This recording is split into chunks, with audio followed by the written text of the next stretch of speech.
되신 이름 예수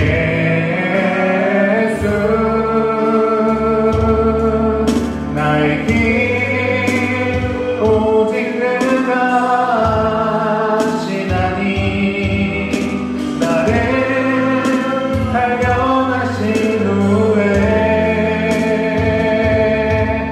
내가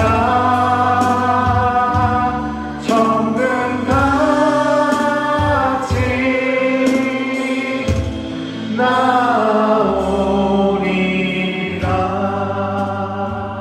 나오리라.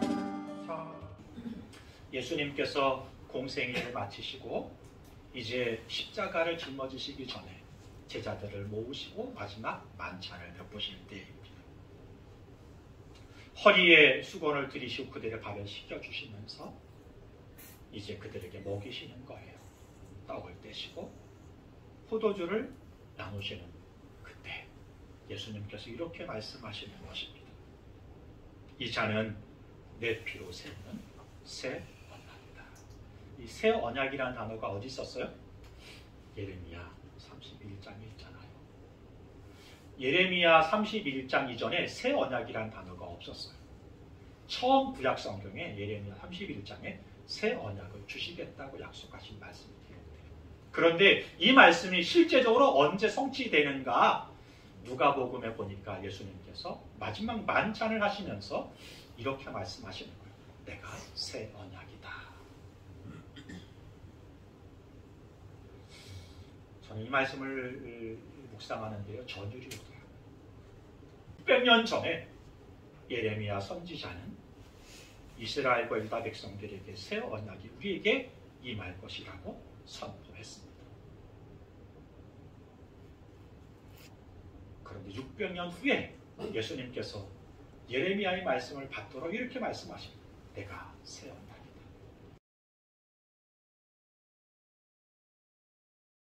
7월 20일 주일 예배를 찬송가 380가자 나의 갈 길 다가도록 함께 찬양하면서 시작하도록 하겠습니다.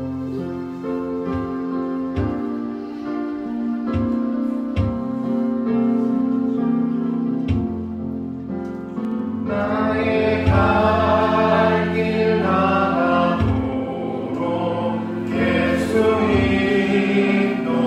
인도하시니 내 주 안에 있는 긍휼 어찌 의심하리요.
하나님께서 여러분의 갈 길을 아시고 인도하고 계십니다. 오늘도 여러분의 삶을 인도하시고 여러분의 삶을 주관하시는 주님 앞에 예배자로 설 텐데 우리의 예배를 받아주시옵소서. 우리의 믿음을 하나님 앞에 드립니다. 간절한 마음으로 묵상으로 잠깐 기도하면서 예배 가운데 나아가도록 하겠습니다.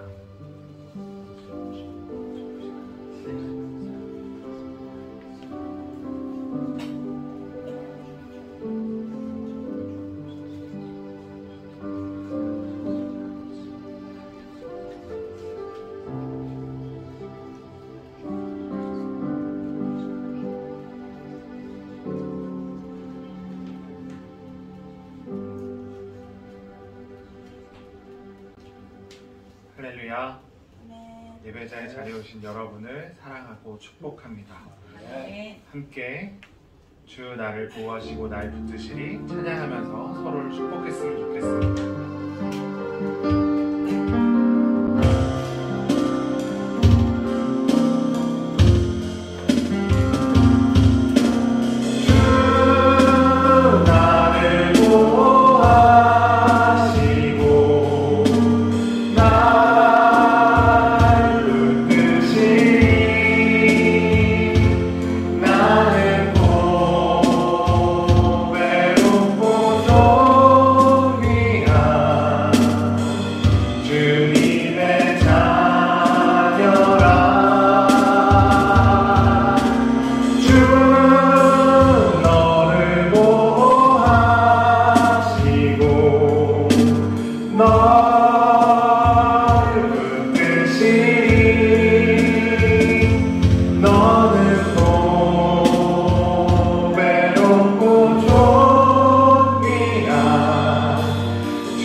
외식하는 날입니다. 네.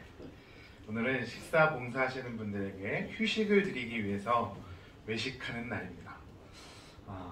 너무 기쁘시죠? 네. 네.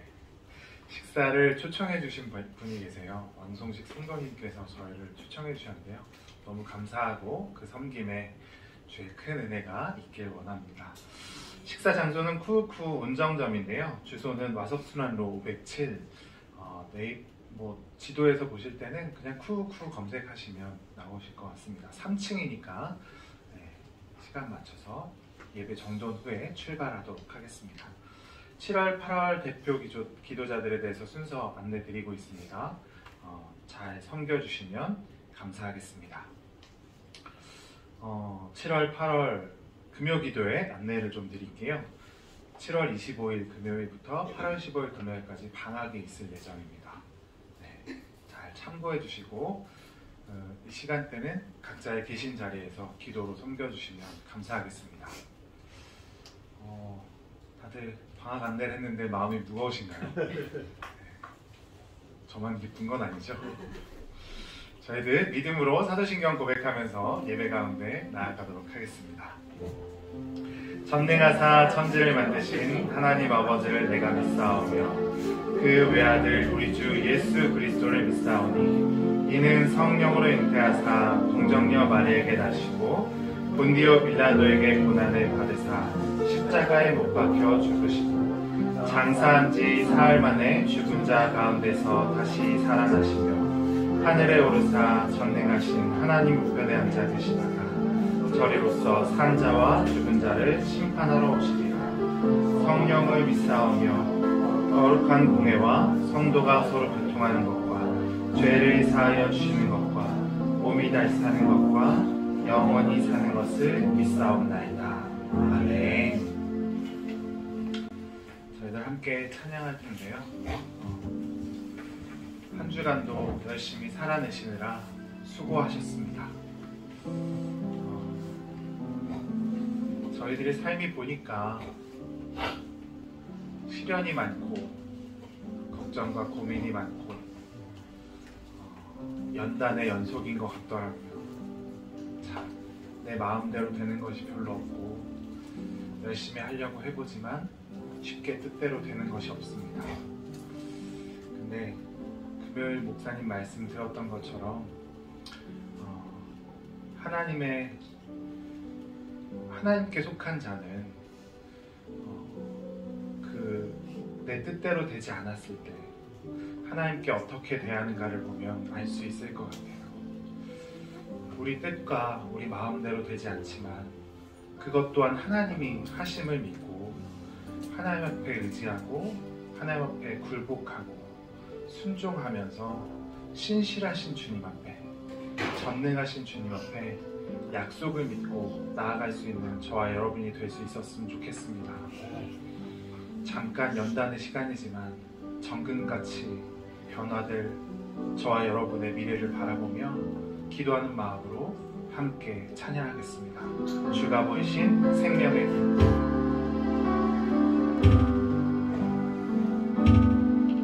주가 보이신 생명의 길, 나 주님과 함께 상한 마음을 들이며 주님 앞에 나아가리.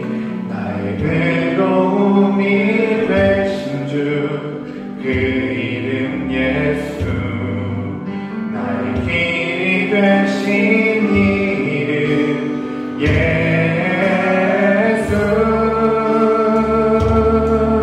나의 길 오직 그가 하시나니. 나를 발견하신 후에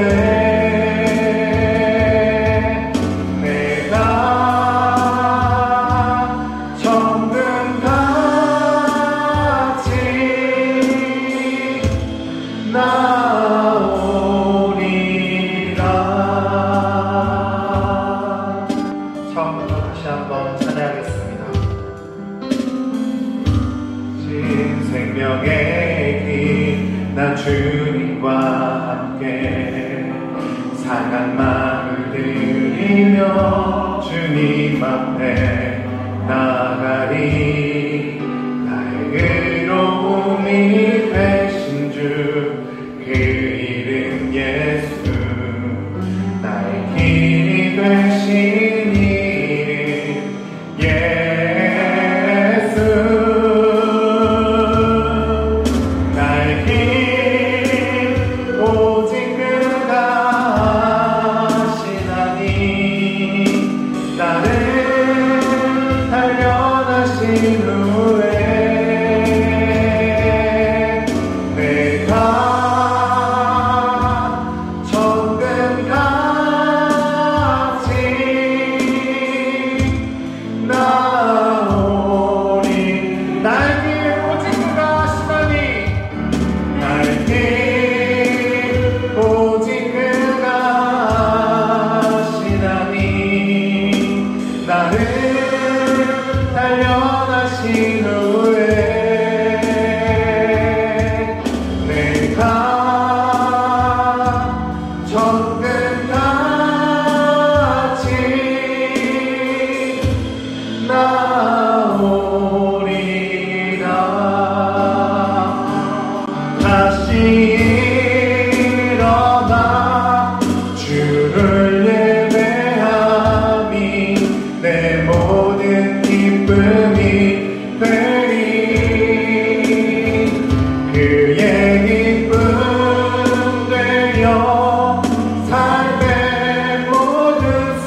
없을 수 있습니다. 하지만 우리가 기뻐할 수 있는 이유는 여러분은 구원받았기 때문입니다. 하나밖에 없는 독생자 예수 그리스도를 이 땅 가운데 보내주셨고 저와 여러분을 위해서 십자가에 못 박혀 죽으셨습니다. 그는 저와 여러분을 사랑하기 때문이고 저와 여러분을 구원하시고자 하는 하나님의 계획이 있기 때문입니다. 우리가 그 구원을 믿으며 믿음을 하나님 앞에 내어드릴 때 그 구원하셨다는 그 사실 하나만으로 우리는 기뻐할 수 있고 하나님의 말씀을 굳게 믿으며 나아갈 때 우리는 승리할 줄 믿습니다. 그렇게 저 높은 곳 하나님의 계획 가운데 임할 수 있었으면 좋겠어요. 이번 주 중에 찬양을 준비하는 가운데 성도님 중에 한 분이 신청을 해주셨습니다. 찬송가 491장 저 높은 곳을 향하여 함께 찬양했으면 좋겠다고. 찬양을 접하다 보면 그 찬양과 나의 삶 속에 간증이 녹아날 때도 있고 그 찬양을 통해서 내 삶이 변화되고 또 어떤 계기가 있다면 그 찬양을 접할 때마다 그 순간이 떠오를 때가 있어요. 저는 저 높은 곳을 향하여 찬양할 때 오병여교회 설립 예배 드렸을 때가 생각납니다. 그때 이 찬양을 접하면서 너무 많은 은혜를 받았고 이 찬양의 가사를 보면서 저 높은 곳 하나님을 향해 내가 또 한 발 한 발 나아가겠다 그렇게 고백하고 결단했던 그 순간을 떠올리게 됩니다. 저희가 함께 이 찬양을 올려낼 때 하늘나라를 소망하면서 하나님이 주신 계획들을 바라보면서 묵묵히 걸어가고 버텨내고 견뎌내는 오병여 교회가 될 수 있었으면 좋겠습니다. 저 높은 곳을 향하여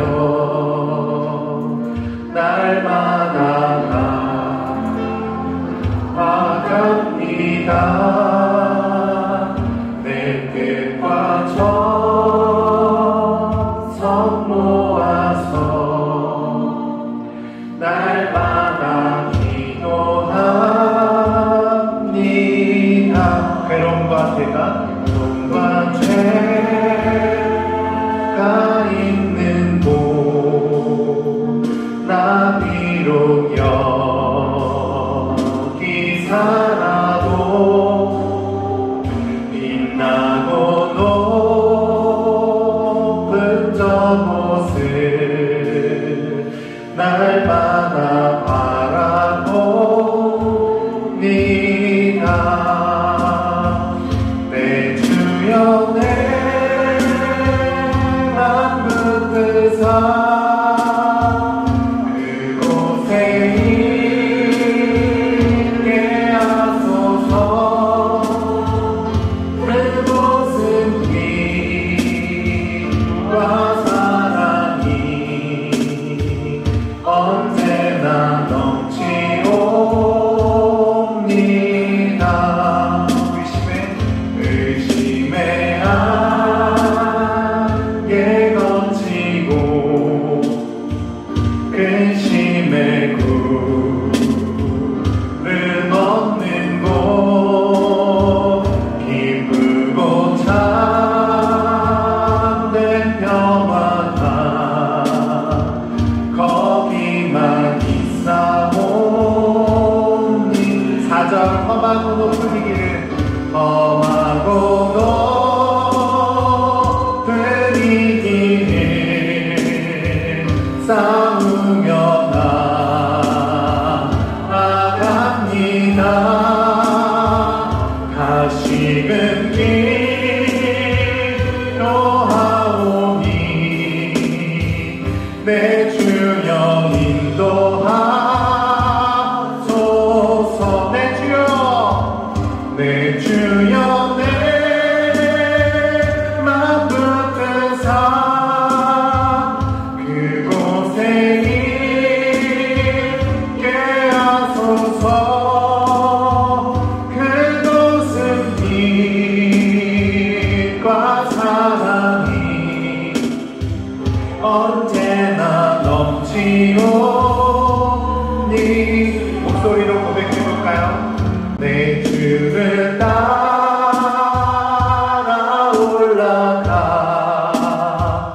저 높은 곳에 웃겨서 영원한 복락 누리며 즐거운 노래 부르리. 내 주여 내 맘 붙드사 그곳에 있게 하소서. 그곳은 빛과 사랑이 언제나 넘치오니. 내 주여 내 맘 붙드사 내 주여 내 맘 붙드사 그곳에 있게 하소서. 그곳은 빛과 사랑이 언제나 넘치오니라.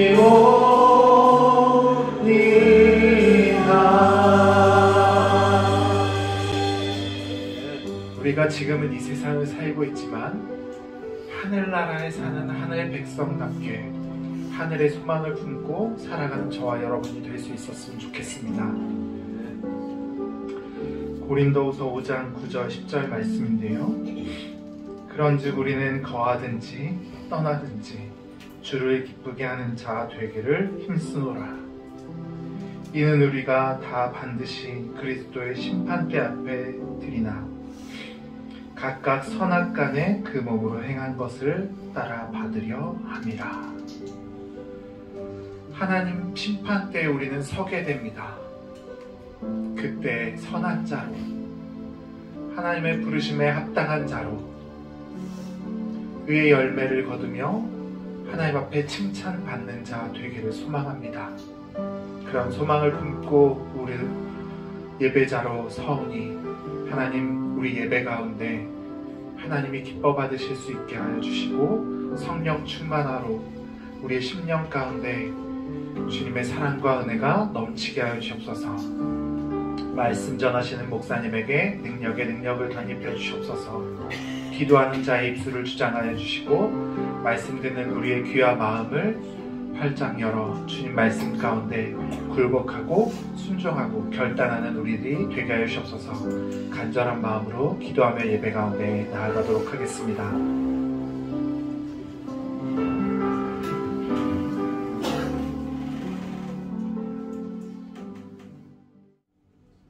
죄의 싹은 사망이요 하나님의 은사는 그리스도 예수 우리 주 안에 있는 영생이니라. 사랑과 은혜의 하나님 아버지, 우리의 죄악을 담당하기 위해서 예수 그리스도께서 우리 대신 십자가에 죽으시고 부활하심으로 저에게 새 생명 주신 구원의 은혜를 진심으로 감사와 찬양을 올려드립니다. 하나님 아버지, 온 우주 만물 세계를 말씀 한마디로 창조하신 하나님께서 친히 저희를 자녀 삼아 주셨기에 감히 아버지라 부르며 모두 이렇게 한자리에 모여 예배드립니다. 연약한 믿음으로 삶의 고통과 아픔과 병약한 모습 있는 그대로 주님 앞에 나왔습니다. 이제 우리의 마음 눈을 밝혀 하나님께서 밝혀주셔서 구속의 사랑과 예수님의 다시 오심의 소망과 장차 우리가 가게 될 하나님 나라의 영광이 얼마나 풍성한지를 더욱 알게 하여 주시옵소서. 죽어 마땅한 저희를 살리신 하나님의 권능이 얼마나 크고 놀라운지를 알게 하여 주시기를 간절히 기도합니다. 이 시대에 오병이어 교회를 세우신 하나님 아버지, 주님의 계획과 섭리 가운데 교회를 이끌고 계심을 감사드립니다. 목사님을 강력한 성령의 도구로 사용하여 주십시오. 교회를 통해 나날이 구원받는 자의 수가 더하게 하여 주시옵소서. 하나님 마음에 합한 귀한 교회로 성장하게 하실 줄 믿습니다. 예배를 통해 말씀이 생명이 되어 새롭게 되는 시간이 되기를 소원합니다.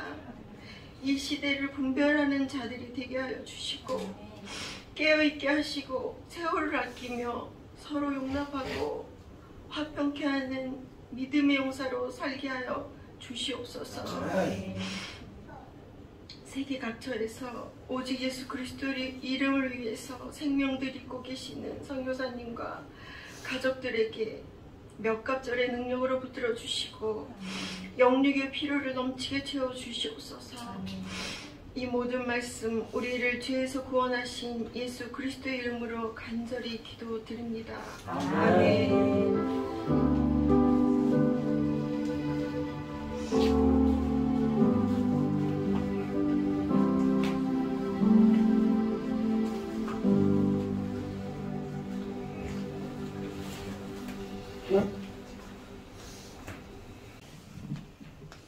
오늘 우리들에게 주실 하나님의 말씀은 예레미야 17장 1절부터 10절까지 말씀, 그리고 31장 31절부터 34절까지의 말씀인데요. 먼저 17장 1절부터 10절까지의 말씀을 제가 한 절, 여러분 한 절, 마지막 10절은 합독하겠습니다.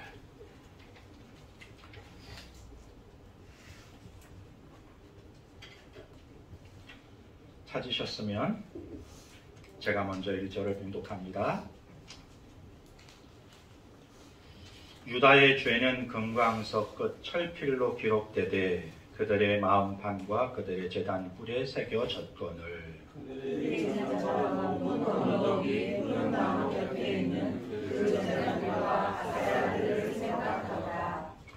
들에 있는 나의 산하 내 온 영토의 죄로 말미암아 내가 내 재산과 내 모든 보물과 산당들로 노략을 당하게 하리니 내가 내게 준 내 유적에서 내 손을 뗄 것이며 또 내가 너로 하여금 너의 알지 못하는 땅에서 내 원수를 섬기게 하리니 이는 너희가 내 도를 맹렬하게 하여 영원히 다른 도를 잃으셨으나 여호와께서 이와 같이 말씀하시니라.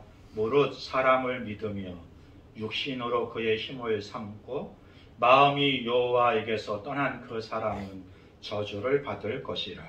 그는 사마리아 너희나라에 가서 소리의 모든 것을 조심하고 광야 건조한 곳 벙벙한 땅 사람이 살지 않은 땅에 살라. 그러나 무릇 여호와를 의지하며 여호와를 의뢰하는 그 사람은 복을 받을 것이라. 그는 물가에 천천하와 그 뿌리를 강렬할 것이고 너희가 어찌라도 두려워하지 않으며 그의 입이 청청하며 강한에도 걱정해오고 별시 그치지 아니한 것들이라. 만물보다 거짓되고 심히 부패한 것은 마음이라. 누가 능히 이를 알리요마는 나 여호와는 심장을 살피며 해부를 시험하고 각각 그의 행위와 그의 행실대로 모험하니. 아멘. 드린 예물을 위해 기도하겠습니다. 좋으신 하나님 아버지, 오늘도 예배합니다. 주님 홀로 영광 받아 주시며 오늘도 사모하는 마음으로 주의 전을 찾으며 예배하는 이들 가운데 하늘의 은혜를 부어 주옵소서. 마음을 드리며 손 모아 주 앞에 예물 드린 손길들을 기억하시고 이 땅에 살면서 나누어주고 베푸는 복된 삶을 살게 하시고 하나님께 올려 기쁨에 드리고 이웃 사람들에게 흘려보내며 복을 나누는 삶을 살아가도록 성령님 인도해 주옵소서. 예수님의 이름으로 기도했습니다. 아멘.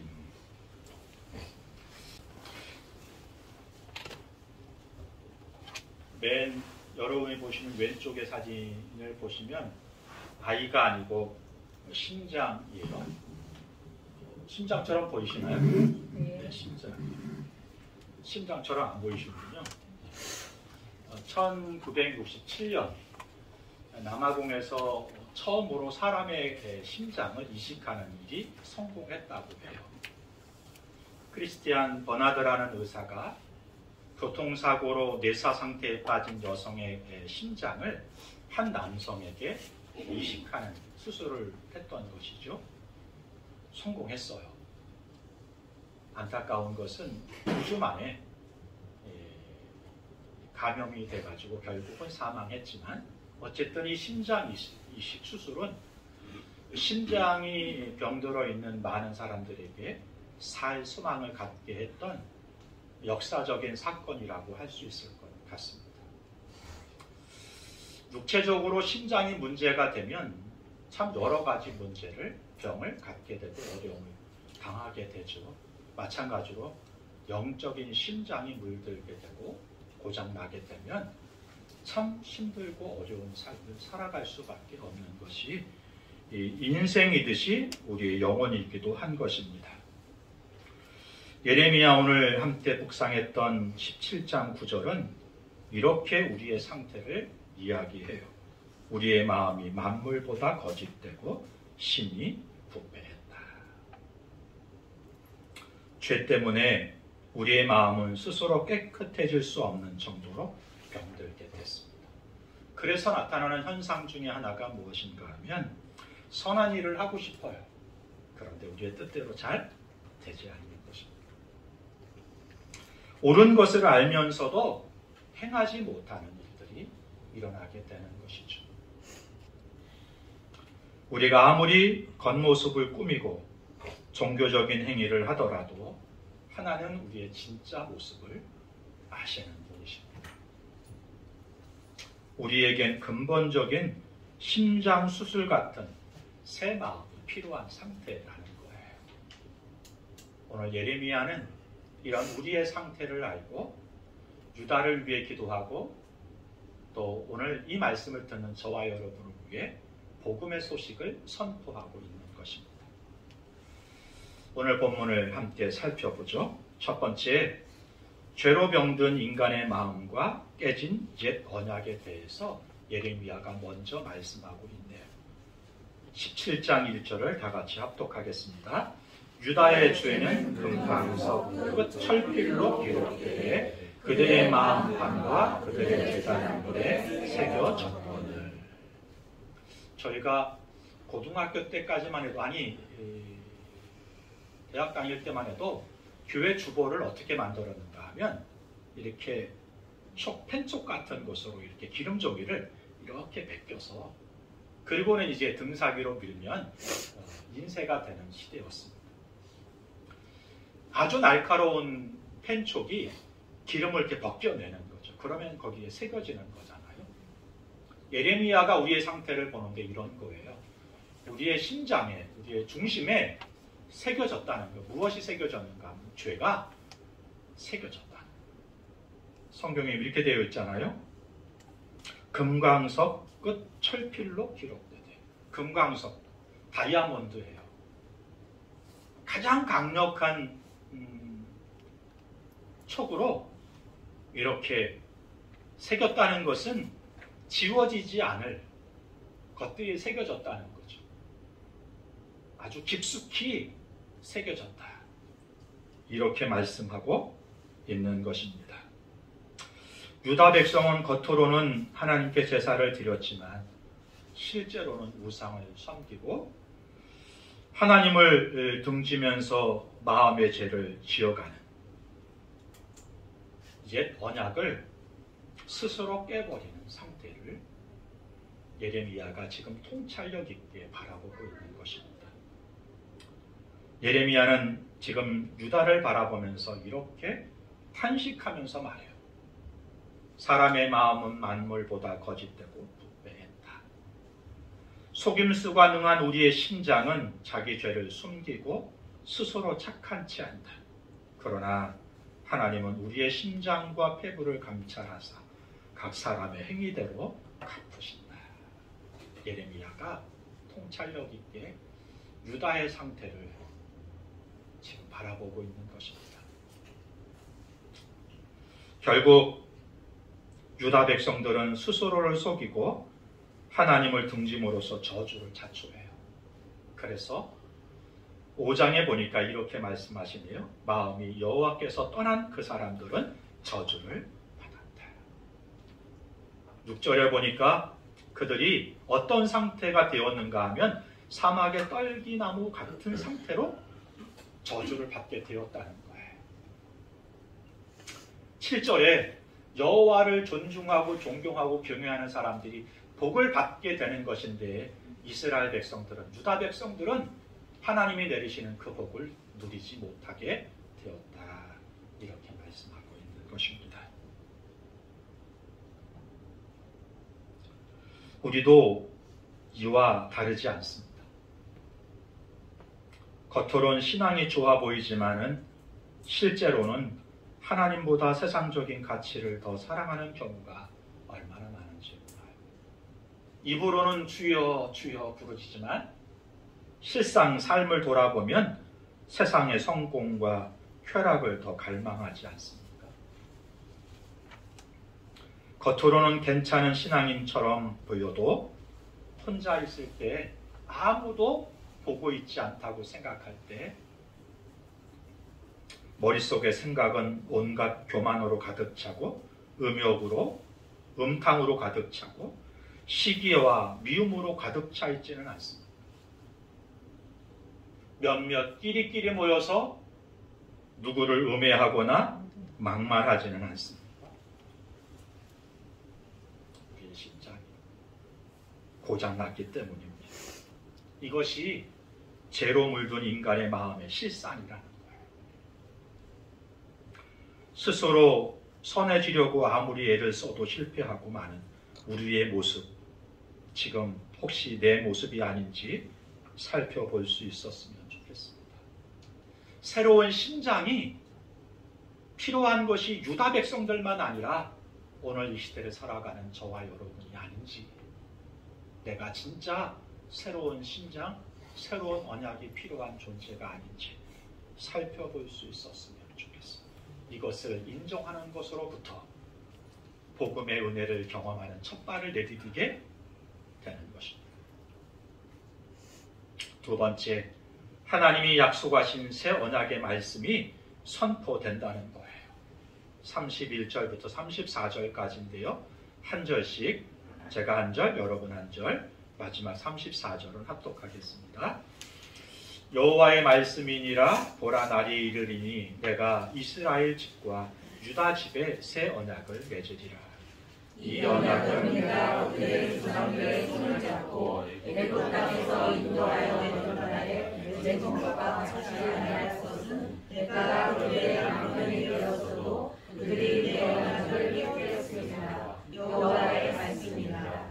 그러나 그날 후에 내가 이스라엘 집과 맺은 언약은 이러하니 곧 내가 나의 법을 그들의 속에 두며 그들의 마음에 기록하여 나는 그들의 하나님이 되고 그들은 내 백성이 될 것이라. 여호와의 말씀이니라. 그들이 다시는 각기 이웃과 형제를 가리켜 이르기를 너는 여호와를 알라 하지 아니하니 이는 작은 자로부터 큰 자까지 다 나를 알기 때문이라. 내가 그들의 악행을 사하고 다시는 그 죄를 기억하지 아니하리라. 여호와의 말씀이니라. 네, 하나님은 옛 언약과 전혀 다른 새 언약을 베풀어 주시겠다. 이렇게 말씀하십니다. 새 심장을 주시겠다. 그런데요, 이 말씀을 주시는 때가 언제인지를 한번 살펴보세요. 이스라엘이 망하고 유다가 바벨론에 망하기 직전에, 소망이 없다고 생각할 시점에 하나님이 예레미야를 통하여 남유다 백성들에게 이렇게 말씀하십니다. 내가 옛 언약이 아니라 새로운 언약을 너희들에게 주겠다. 이렇게 말씀하시는 거예요. 하나님께서 이스라엘 백성들과 유다 백성들에게 주시겠다는 새 언약의 핵심을 살펴보면 이렇게 정리할 수가 있습니다. 첫째, 사람의 마음 자체를 변화시켜 주겠다. 이렇게 말씀하시는 거예요. 26절, 27절을 같이 합독할까요? 또 새 영을 너희 속에 두고 새 마음을 너희에게 주되 너희 육신에게 굳은 마음을 제거하고 부드러운 마음을 줄 것이며 또 내 영을 너희 속에 두어 너희로 내 일을 행하게 하리니 너희가 내 규례를 지켜 행할지라. 이전의 옛 언약은 돌판에 새겼어요. 그러니까 육신 밖에 있는 거예요. 돌판에 새겼어요. 그런데 이번 새 언약은 우리의 속에 새겨주시겠다. 우리의 마음에. 우리의 마음을 바꿔주시겠다. 딱딱해 있는 마음을 살같이 부드러운 심장으로 바꿔주시겠다. 삶에 찌들고 힘들고 어려워서 자기를 보호하기 위해서이기도 했지만 점점점 우리의 심장은 딱딱해져 가요. 그래서 뭘 들어도 기쁘지 않고 뭘 가져도 감사할 줄을 몰라요. 하나님 그런 우리의 마음을 갈아엎어서 새 마음을 주십니다. 부드러운 마음을 주십니다. 어떤 씨앗을 뿌려도 심겨질 수 있는, 뿌리 내릴 수 있는, 그리고 30배, 60배, 100배의 결실을 맺을 수 있는 좋은 옥토 같은 마음을 하나님께서 우리에게 주시겠다고 말씀하십니다. 이전엔 나는 무엇인가를 했었어야 돼요. 이제는 내가 무엇을 하지 않아도 하나님께서 우리의 마음을 바꿔주심으로 그 일을 이루어 주셨다라는 거예요. 그래서 우리에게 두 가지가 새롭게 생겼어요. 그것은 뭔가 하면 하나님의 뜻을 살고자 하는 열망이 생겨요. 은혜를 입은 사람. 이제는 이전까지의 삶과는 좀 다르게 하나님이 내게 원하시는 것, 말씀하시는 것을 이루고 싶은 열정과 열망이 생긴다. 두 번째 보니까요. 그 뜻대로 살 수 있는 능력을 하나님께서 덧입혀 주신 것을 경험하게 된다. 이전까지는 말씀대로 살고 싶어도 살 수 있는 능력이 없었어요. 그래서 좀 하다가 수그러들고 마치 뜨거운 태양에 말라 비틀어진 잡초처럼. 그런데 이제 성령이 우리 안에 내주하셔서 하나님 말씀대로 살아갈 수 있는 능력을 갖게 하신다는 것이죠. 말씀을만 들어도 기쁘지 않으세요? 주여, 왜 일이 잘 안 될까요? 여전히 내가 무엇인가를 움켜쥐고 하려고 하니까 하나님 나의 삶 속에서 무엇인가를 자꾸 역사하시고 일으키기를 기대하시고 일하시는데도 여전히 그 은혜의 하나님을 바라보지 않고 내가 그 운전대를 쥐고 운전하려고 드니까 잘 안 돼요. 사랑하는 성도 여러분, 여러분의 삶의 운전대를 하나님께 맡기세요. 그러시면 세상을 보면 살맛이 안 나지만 우리 하나님을 바라보면 살맛이 나서 열망이 생겨요. 그리고 그 열망을 이룰 수 있는 신부한 능력도 주로부터 성령으로 우리 삶 가운데 임하는 것을 경험하게 될 것입니다. 두 번째, 하나님이 새 언약을 통하여 약속하신 두 번째는 뭔가 하면 하나님을 직접 알고 교제하는 사람들이 되게 하신다는 거예요. 34절인데요. 같이 한번 읽어볼까요? 그들이 다시는 각기 이웃과 형제를 가리켜 이르기를 너는 여호와를 알라 하지 아니하리니 이는 작은 자로부터 큰 자까지 다 말을 하나니라. 설교자가 계속 얘기해 좀 말을 하고 말이지, 깨달으라고 말이지. 그런데 이게 도통 되질 않아요. 그런데 새 언약을 입은 사람, 알라고 하지 않아도 알게 되더라는 거예요. 너무 안타까워요. 이 믿음이 있었으면 좋겠는데, 하나님의 은혜를 알았으면 좋겠는데 잘 안 돼요. 설교자가 아무리 여기서만 외쳐도 잘 안 돼요. 그런데 새 언약을 입은 사람들은 알라고 하지 않아도 스스로 알게 된다고. 왜? 하나님 직접 찾아오시고 교제하시고 인격적인 만남을 가지심으로 자연스럽게 하나님을 알게 되더라는 거예요. 이 은혜가 저와 여러분 삶 가운데 충만하게 임할 수 있기를 바랍니다. 우리는 문제가 해결되기를 소망하는데요. 문제가 해결된다고 진짜 문제가 해결되는 것일까? 오랜 목회 경험을 보니까요. 문제가 해결된다고 해결되는 게 아니에요. 당장의 문제는 해결되는 걸 경험할 수 있어요. 그런데 진짜 마음이 바뀌지 않으면 또 다른 문제가 그 인생을 찾아와요. 반복되는 거예요. 잠깐의 은혜를, 하나님이 주시는 은혜를 잠깐 누리지만 영원히 누리지 못하게 되는 거예요. 그런데 여러분, 마음이 바뀌면, 주인이 바뀌면 은혜가 이어지더라고요. 문제가 생겨도 문제가 안 되더라고요. 바라기는 오늘 우리가 만나는 문제만 해결되기 위해 기도하지 말고 우리의 인생이, 우리의 심장이, 주인이 근본적으로 바뀌고 새로워지는 삶을 살아가는 저와 여러분이 될 수 있었으면 좋겠습니다. 하나님이 주시는 새 언약이 우리에게 준 세 번째 약속은 무엇인가 하면 죄사함. 34절 다 같이 한번 합독하겠습니다. 내가 그들을 다시는 그 죄를 기억지 아니하리라. 여호와의 말씀입니다. 새 언약이 주는 결정적인 축복 중에 하나는 뭔가 하면 그건 죄사함이에요. 우리의 인생의 근본적인 문제가 죄였습니다. 이 죄가 하나님과 우리의 관계를 멀어지게 만들었고 건건마다 우리의 발을 붙잡아서 족쇄가 돼서 우리를 허물어뜨리고 주저앉혀 버리게 됐던 것이 죄였어요. 죄가 우리 삶에 들어오면서 하나님과의 관계가 멀어지고 사람과의 관계가 멀어지고 일이 얽히고 설키면서 노동이 힘들어지고 수고의 대가가 얻어지지 않는 일들이 이 땅에 오게 된 것이잖아요.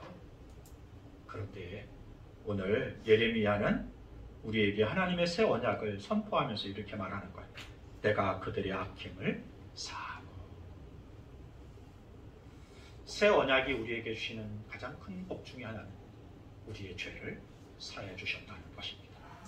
예수님께서 십자가의 보혈을 흘리심으로 우리의 죄를 씻으시고 죽음을 이기시고 부활하심으로 묶였던 죽음의 사실이 끊겨져서 죽음이 끝이 아니라 영광스러운 사건으로 바뀌는 기적을 일으켜 주셨다고요. 더 감사한 건 말씀이 이어지는 것. 이 죄사함이요, 한 번으로 끝나는 게 아니라 단회적인 사건이, 그러니까 어떤 여러 가지가 있는데 한 가지만 해결해 주는 게 아니라는 거예요. 이렇게 말씀하세요. 다시는 그 죄를 기억지 아니하리라. 잠깐 동안 용서해주고 기회를 주시는 게 아니고 영원히 우리의 죄를 기억하지 않으신다라고 말씀하시는 거예요. 우리가 가끔씩 이 부부싸움을 하거나 누군가의 관계 속에서 갈등이 일어날 때 우리가 하는 악행 중에 하나가 뭐냐면 지난 과거를 다 끌어온다는 거예요. 그날 있었던 일만 하면 일이 쉽게 끝날 건데 네가 지난번에 그랬잖아! 그러면서 한 10년치를 가지고 해. 어떤 분은 40년치를 가져오는 부분도 있어. 내가 너를 처음 만날 때부터 그랬어! 이러면서. 그런데 우리 하나님, 우리의 죄를 사하시는가, 어떻게 사하시는가, 다시는 기억하지 않으신다. 그러므로 여러분, 저와 여러분은 죄책감 가운데 시달릴 필요가 없어요. 사단이 제일 많이 쓰는 게 죄책감이거든요. 너는 그런 사람이야. 그랬잖아. 그러면서 죄책감을 갖게 하면서 허물어뜨리는 전략이 사단이 쓰는 전략이에요. 수많은 사람이 여기에 넘어가고 주저앉습니다. 그런데 오늘 교회에 있는 분들도 그걸 써요. 인생아 네가 그랬잖아. 그러면서 영원히 나의 발목 앞에 주저앉히려고 해. 사랑하는 성도 여러분, 우리 하나님 우리의 죄를 용서해 주셨습니다. 사해 주셨습니다. 한 번만 아니라 모든 죄, 잠시만 아니라 영원히. 우리는 그런 은혜를, 그런 사랑을 입은 사람들입니다. 여러분도 그런 은혜를 베푸실 수 있기를 바랍니다. 하나님이 예레미야를 통하여 이스라엘 사람들에게 주시는 새 언약이 참 놀랍고 기쁘고 감사하죠. 그런데 안타까운 것은 예레미야가 선포하는 이 복음을 예레미야 당시 사람들은 온전히 누리지 못했다는 거예요. 그럼 언제 이 복음이 온전히 누려졌을까요? 예수님이 이 땅에 오시면서 이 복음이 온전히 우리의 것이 되었다. 성경은 그렇게 말씀하시네요. 누가복음 22장 20절 교독합니다. 저녁 먹은 후에 잔도 그와 같이 하여 이르시되 이 잔은 내 피로 세우는 새 언약이니 곧 너희를 위하여 흐르는 것이다. 예수님께서 공생애를 마치시고 이제 십자가를 짊어지시기 전에 제자들을 모으시고 마지막 만찬을 베푸실 때입니다.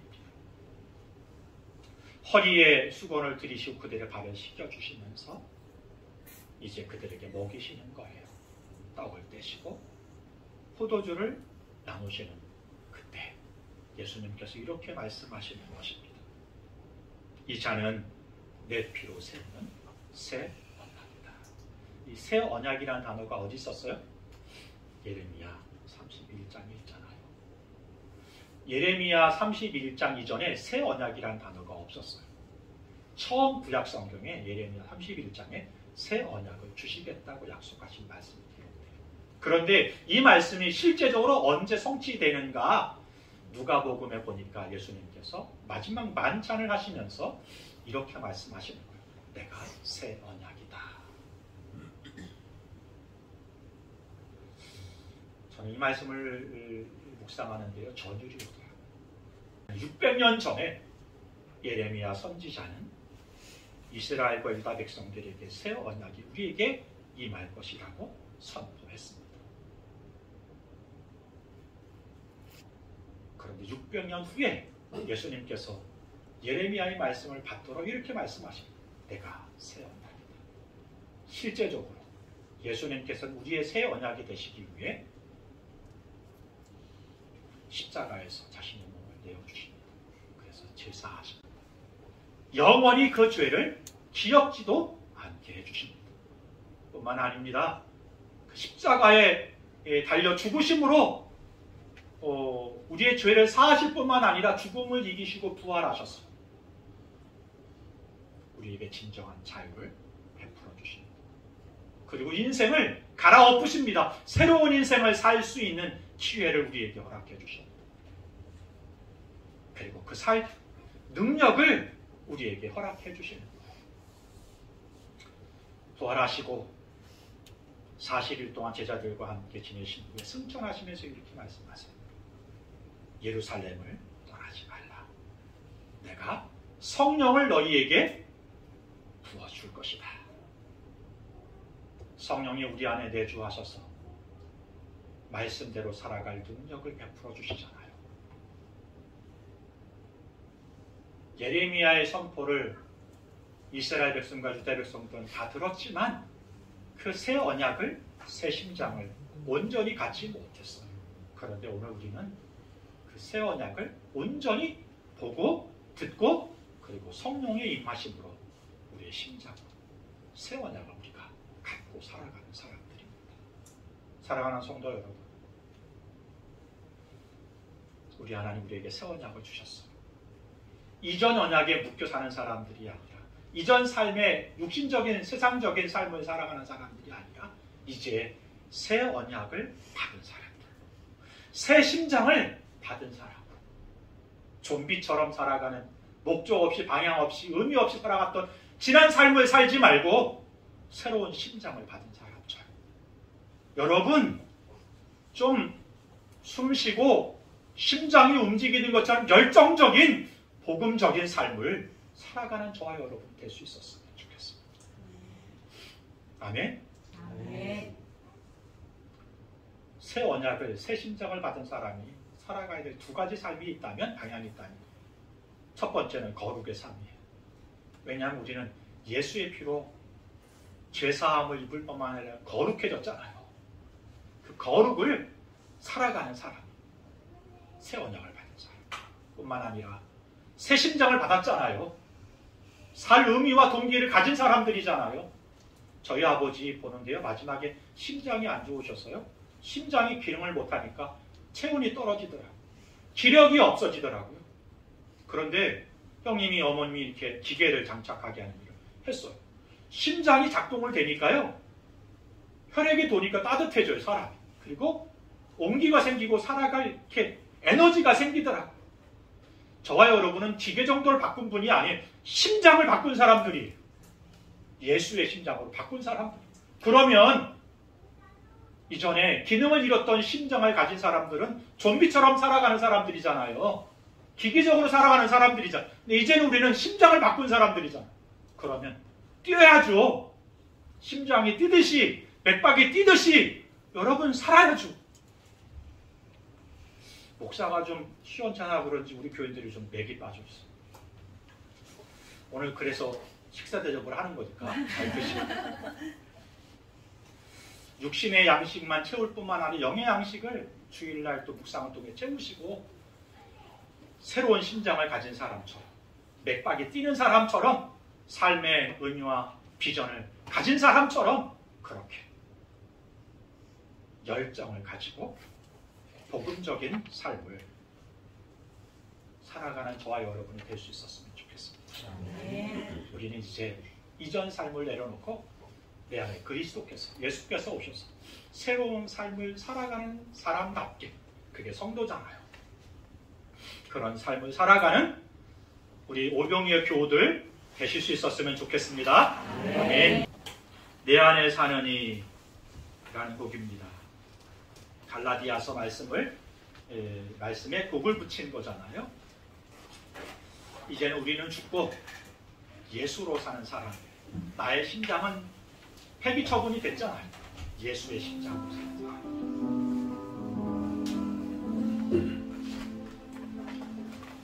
그런 삶을 살 수 있었으면 좋겠다는 고백과 함께 이 찬양을 올려드렸으면 좋겠습니다.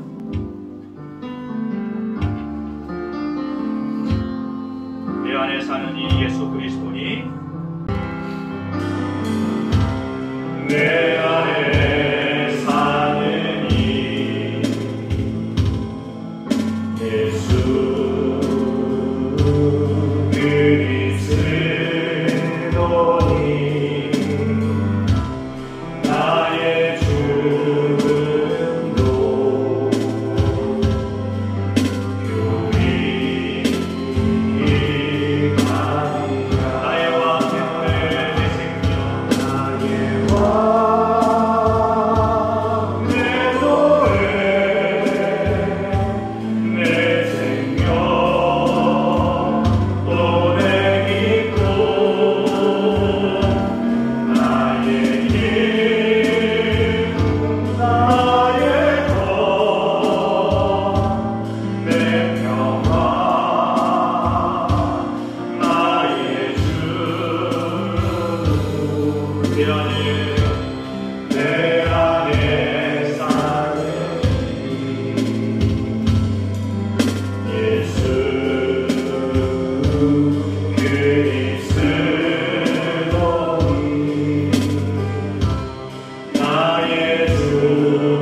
하나님이 우리에게 새 언약을 베풀어 주셨습니다.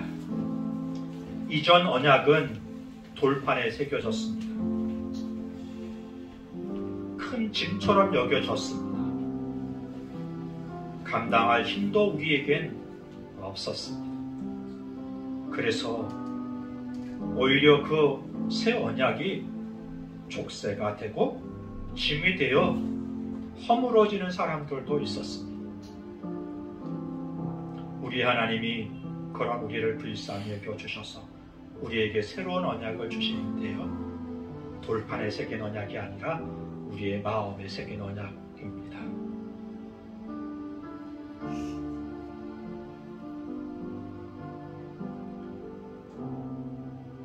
이 언약은 잊혀질 수 없는 언약, 지워지지 않는 언약입니다. 뿐만 아니라 성령의 내주하심을 통하여 하나님 말씀을 따라 살아가고 싶은 열정과 그 능력을 우리 가운데 베풀어 주십니다.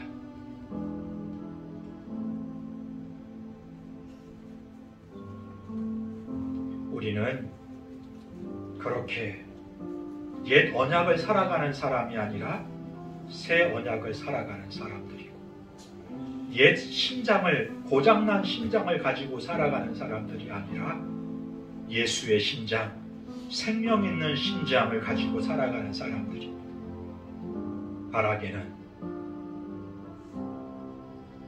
심장이 뛰는 것처럼 생명 있는 삶을 살아가는 우리가 되었으면 좋겠습니다. 좀비같이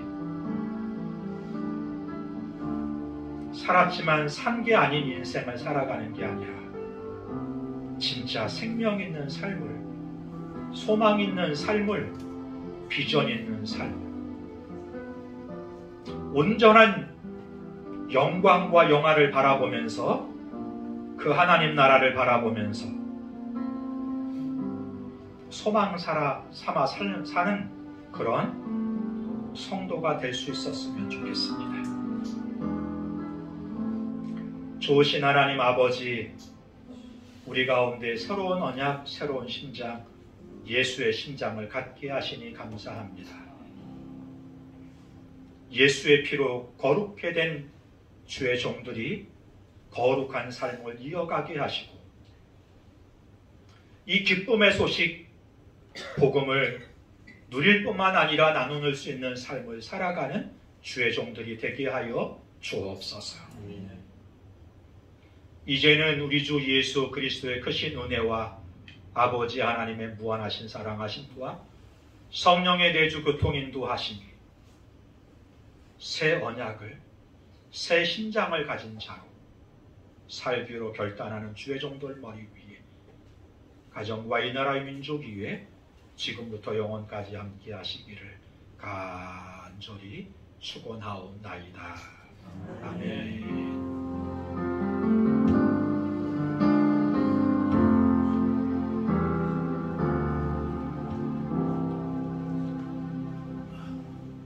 사랑합니다.